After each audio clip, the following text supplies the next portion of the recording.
we're shortly discussing the most important details about the Krashen's theory and sets of hypotheses which primarily tackles on the vital components that is most required for a language learner to easily adapt to his/her second language. Citing in from his theory, it states that for language to be acquired easily, it doesn't need extensive use of conscious grammatical rules through speech practice or lectures. Rather, it is the comprehensible input that plays the significant tool for a faster language acquisition. Therein, the comprehensible input is basically the live interaction of the language acquirer to his or her language tutor or associates, who are sharing him/her the second language. Thus, it doesn't need the context where the language acquirer actively participates and rain on queries if ever he or she encounters unfamiliar terms in the language, and there comes the help coming from his or her tutor and associates for him/her to be gratified with help for him/her to easily cope up with the second language he or she is learning. That is basically much easier than learning informally complicated studies and language drills. Evaluating into briefly discuss his hypothesis, as well as it explains all related aspects that is related for each specific reasons for supporting his theory or claims. To briefly discuss it, the 5 hypotheses under Krashen's theory of second language acquisition. First, the acquisition learning hypothesis. The acquired system discharges the secondary language that is acquired through natural communication, that is the product of the subconscious process in which similar in the way that a children acquires his or her first language. The next is the learned system. This explains the product of conscious mind immersed with the presence of the first language that is acquired through formal communications.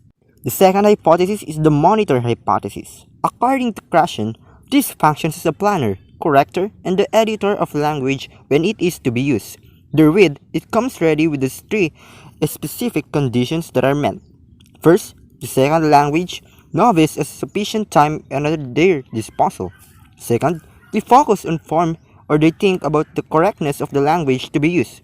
Third, they know the rules. The third hypothesis is the input hypothesis. This is simply Krashen's attempt in explaining how language is acquired and not unlearned, whereas, according to him, comprehensible input is attained when a learner improves the way he uses the language target, that is through natural processes. The fourth hypothesis is the affective filter hypothesis. Moving on to this hypothesis, it plainly clarifies Krashen's viewpoint in affective variables, that is motivation, self-confidence, anxiety level, and personality aspects. The last one and the fifth one is the natural order hypothesis. This hypothesis, however, derived through other studies, is stated by Krashen as the acquisition of grammatical rules of language that follows natural order, which is predictable.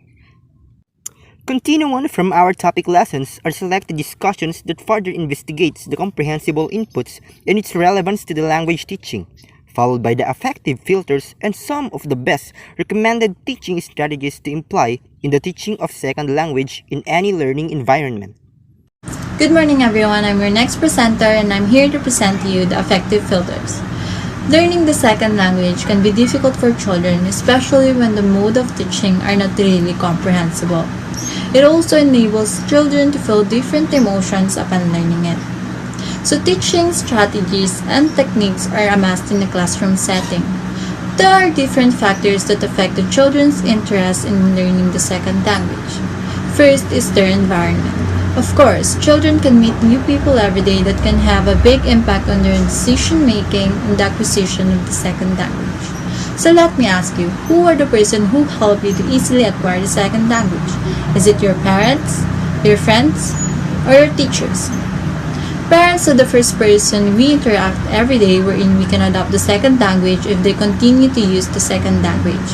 Second, our friends. Our friends also influence us if they use the second language as their medium of communication. Third, our teachers. Our teachers plays a vital role in the acquisition of the second language because they're the person who will properly teach us and hone us to successfully learn it. The second factor that affects the children's interest in learning the second language are the teacher's way of teaching. Teachers should use comprehensive input in a classroom setting in order for the children to have a healthy and effective learning environment. But what is comprehensive input? Comprehensive input, it is a strategy wherein teachers think an effective and efficient method where children can understand it clearly. According to Krashen, when we communicate with children, it is not needed to use super correct grammatical structures. As long as we can convey our message clearly, it is acceptable. So what are the different comprehensive input strategies that we can use to effectively teach the second language acquisition? I'll give you some examples. First is to use pictures when we explain something. In this way, children can visualize and vividly comprehend the message. This will also help them to remember things easily. Second, using gestures. This will also help children to pick up the message easily without paying attention on each word because the action itself will be a great demonstration. Third is storytelling. Storytelling will improve children's reading and listening comprehension. This will also help them to pay attention on the important details and information on the story. Therefore, giving strategies is essential in the learning process of the children. So before I'll proceed, I'm going to give you two different scenarios and you're going to react upon it. So the first scenario, the teacher calls your name and she asks you to answer her questions, but unfortunately you don't know the answer, and then later on she started scolding you and telling you you're an incompetent student. What would you feel? For the second scenario, the teacher calls your name and asks you to recite, but unfortunately you don't know also the answer. And then the teacher said that it's okay and she understands and help you formulate an answer instead. What would you feel? Can you see the difference?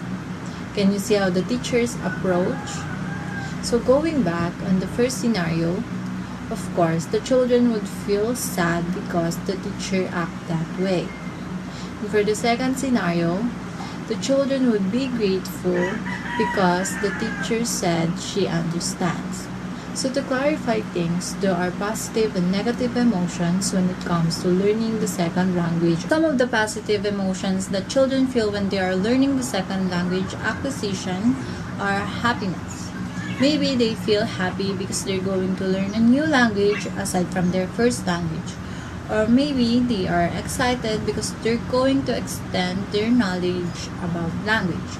Or maybe they are hopeful because we all know that language brings a lot of advantages in our lives. Or maybe it is to boost their confidence because learning a new language will allow everyone to become a better communicator. But there are also negative emotions. There are negative emotions because learning is a process, so we can't deny that we will going to experience struggles and challenges in life. And these negative emotions are called an affective filter. So what is an affective filter? An affective filter, according to Krashen, it analyzes emotional and psychological variables that can block and hinder the child's progress in learning the second language. So what are these variables? The first variable is self-confidence. If a child feels safe in a classroom wherein errors won't define them, they will learn how to trust and just enjoy the learning process. So teachers should be careful in handling a child in their learning journey because actions and comments can affect them. They tend to have a lower self-confidence if teachers don't know how to give positive remarks. Appreciating them would be really a big thing because they will feel that they are belong and someone recognizes their effort.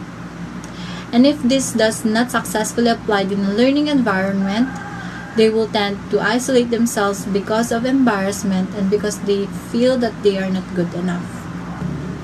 So the second variable is anxiety. In a classroom setting wherein teachers tend to focus more on mistakes, it can have a bad impact on the child's mindset and behavior. It can cause anxiety because children will tend to overthink and they will think that they are not good enough. So giving bad remarks will only block the cognitive learning of a child. So as a teacher, humbly correct them and assure them that it is okay to make mistakes as long as they learn from it. And the last variable is motivation. Motivation is the most crucial variable because through motivation, children will succeed in learning the second language. And if teachers use motivation as their medium of instruction, children will also easily learn because they know that someone believes in them. And of course, in teaching, it's not always about giving comprehensive input, but also making learning comfortable, safe, interesting, and most importantly, lowering the affective filters. So to conclude, comprehensive input and affective filter should always go together because this will help children to learn the second language successfully. Good day everyone, I am Kenneth Parsenido and now we will discuss about the comprehensible input and its relevance on language teaching. So first, we will discuss what is a comprehensible input. With its main goal of acquiring a new language naturally, it is the crucial concept necessary for second language acquisition.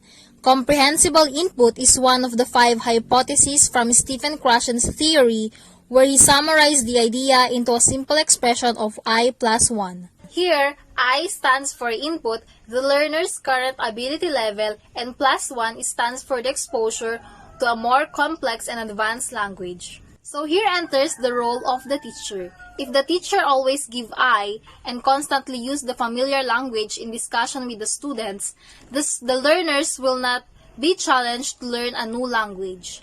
And there won't be a starting point for them to learn a new language. But if the teacher gives I plus 2, it will be very advanced and will be very difficult for them to achieve.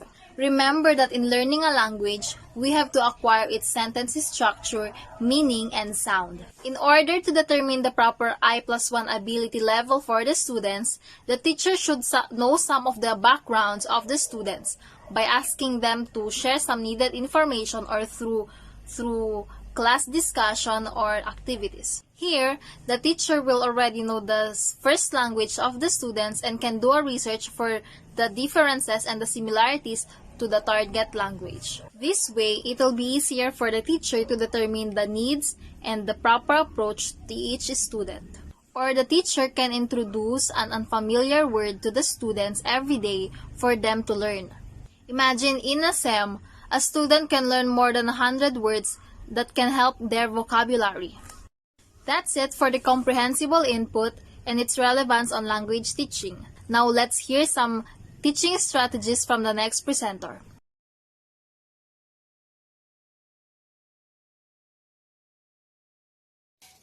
Hello everyone, the topic that was given to me is what are the teaching strategies that are best to imply for students in order for them to learn a new language. So first, we must know the student's background.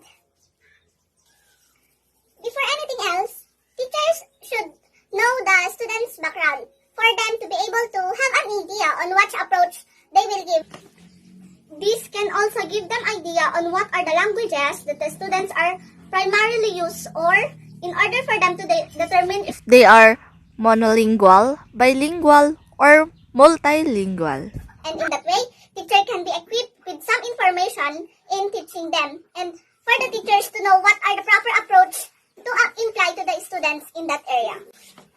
In knowing their background, maybe teachers can have an idea on what are the characteristic, maybe the traits of the students, their attitude towards learning or acquiring new language. Example, if the students are an Ilocano native, and then the teacher must also know what are the terms and what are the structures of grammar or sentences. Unless the teacher is already familiarized with the language.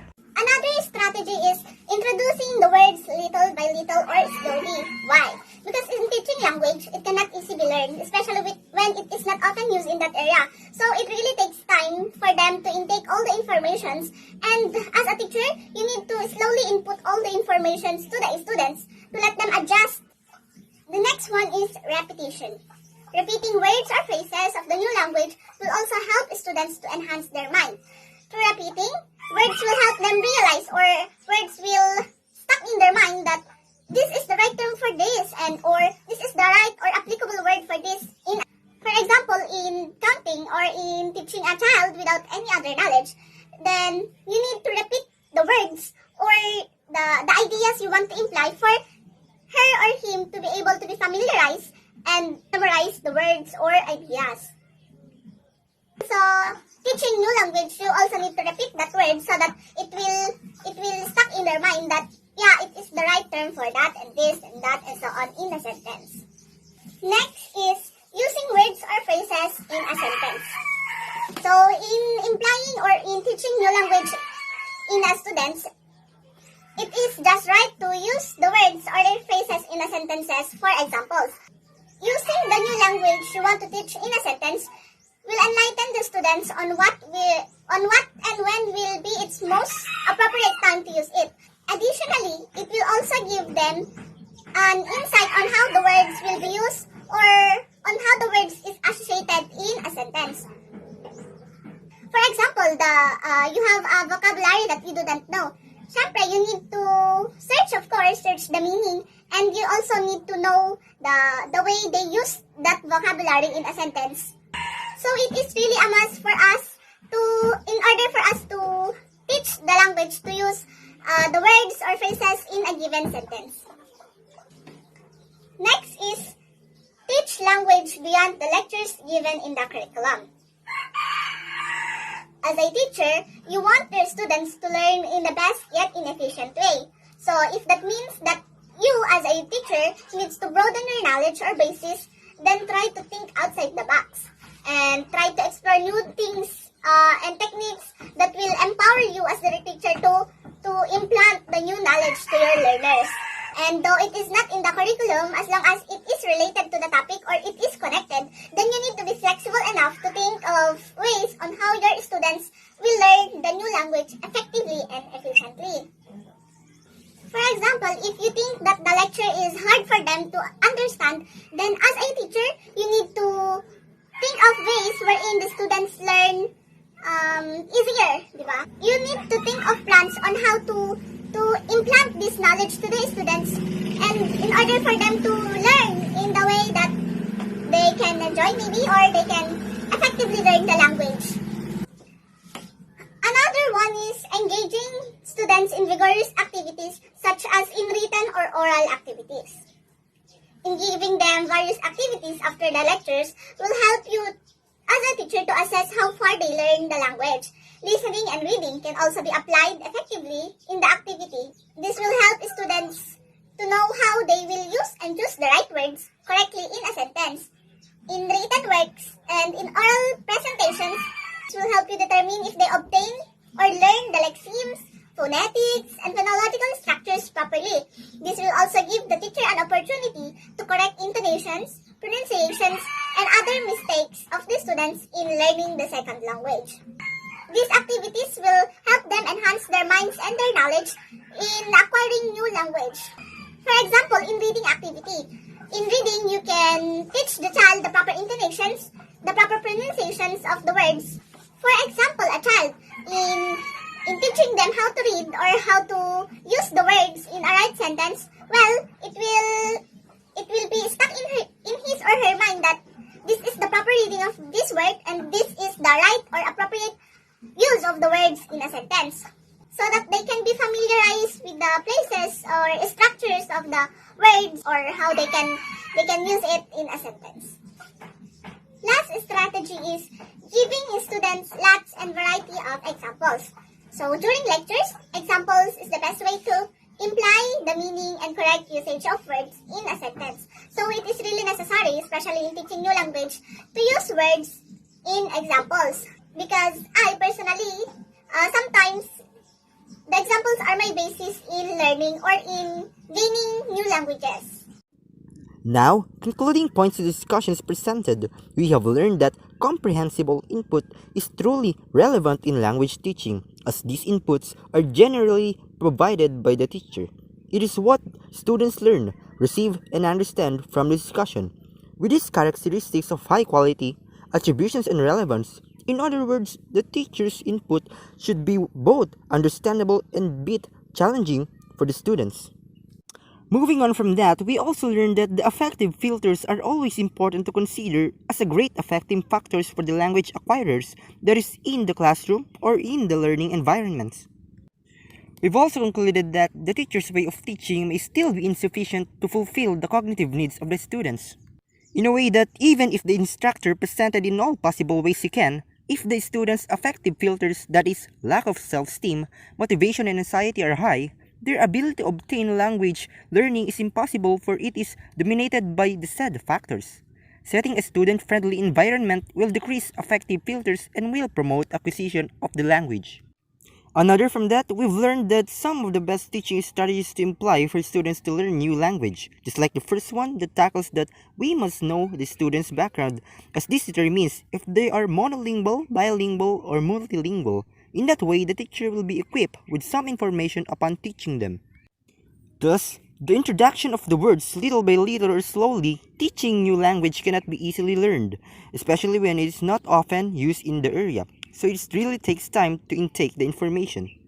The third one is all about the repetition of words or phrases of the new language. It will also help the students to enhance their mind, because through repeating of words, it will be imprinted in their minds that it will help them realize that this is the right term for this, and this is the word applicable to use when used in a sentence. And then the fourth strategy is the usage of words or phrases in a sentence. Using the new language you want to teach in a sentence, it will enlighten the student what and when and will be it is the most appropriate time to use. And then the final one is the language teaching that goes beyond the lectures given in the curriculum. As a teacher, you want your students to learn in the best way and the most efficient way. So, that means that you need to broaden your basis. Then think outside the box and try to explore techniques that will help the student to learn even though it is not in the curriculum, as long as it is connected to the topic. That clears that you need to be flexible enough to think of ways how your students learn the new language effectively and efficiently. You can also give your students examples that can imply during lectures, examples in the best way to imply the meaning of the words, so it is really necessary, especially when teaching new language. And so, further to its details, however, we're all done. Thank you for sharing your time with us. We are the learning team of preschool teachers, and we'll see you soon to our next discussion. Keep in touch with the Brown Group, and together we will see you proceeding.